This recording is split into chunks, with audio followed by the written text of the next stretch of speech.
I am here at the Dinghy Show with Mark and Phil from Bosun Challenge, and they're going to tell us a little bit about their world record breaking adventures. Can you tell me a little bit about 2016 and how that was for you? Well, emotional, I think. Very, I think so, yeah. What it was, Phil came up with these great ideas. I do every now and then. Every now and again, got a great idea, Mark, because Phil taught me to sail in 2015. So therefore, it was only right that he had asked me to go with him. Realised how much of a nutter I was, it's the same as him. So therefore, I planned it out, told me what we were going to do, and let's sail a dinghy, Bosun dinghy, because it's a Royal Naval icon. Let's sail it from Plymouth to Portsmouth. But let's go and add a bit to it.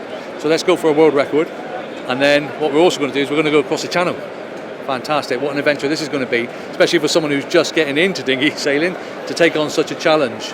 So we did basically, and we went and did it. And yeah. Had to add some miles, didn't we? Absolutely. So we were restricted on what we had to do. We were told by Guinness what we had to do and the distance we had to get. So therefore we had to look at where we could go to get this mileage. Okay.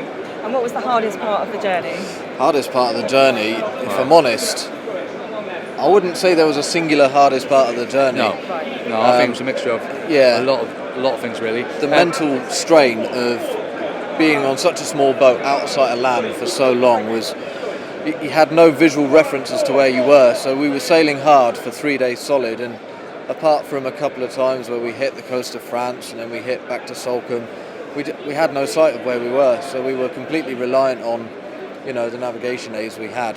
Right, and emotionally it's quite a physical strain. I mean, going across the channel was nice, even though it was rough. Going across was quite a nice journey. When we got around the islands, sorted the boat out again before we set off, coming back across was the worst part, I think. That was the more emotional bit, because 4 hours out of from the Septile Isles, we actually thought we've still got another 13 hours before we see land. Yeah. And that was probably the hardest bit, I think. We hit a low patch at that side, didn't we? Really, a little bit of a low patch. But then again, you start seeing a few dolphins. Yeah. Fish, we had loads of fish on the bow, didn't we? Lots of little white bait. Yeah, coming into the boat. That was entertaining, so we was doing things with that. Was there any point when you thought, we're not going to do it? No. Absolutely not. Not a single point. No. There was one stage partway across the channel where we came across a tanker who, it was quite nice, wasn't it? He came over VHF, go England. Yeah, it was a big Dutch tanker. So you felt like a lot of people were behind you? Oh yeah. That was a really nice bit of support there. Yeah.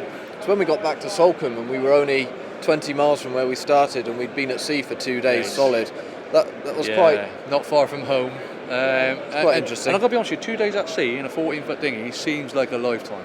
Yeah, it really does, because everything goes slow. You lose track of all time. Yeah. We had a radio with us, which was great, so we're glad we had that, because without it, it would have been quite mind-numbing. Just my singing if you hadn't had that. You don't want to be doing that, I can tell you.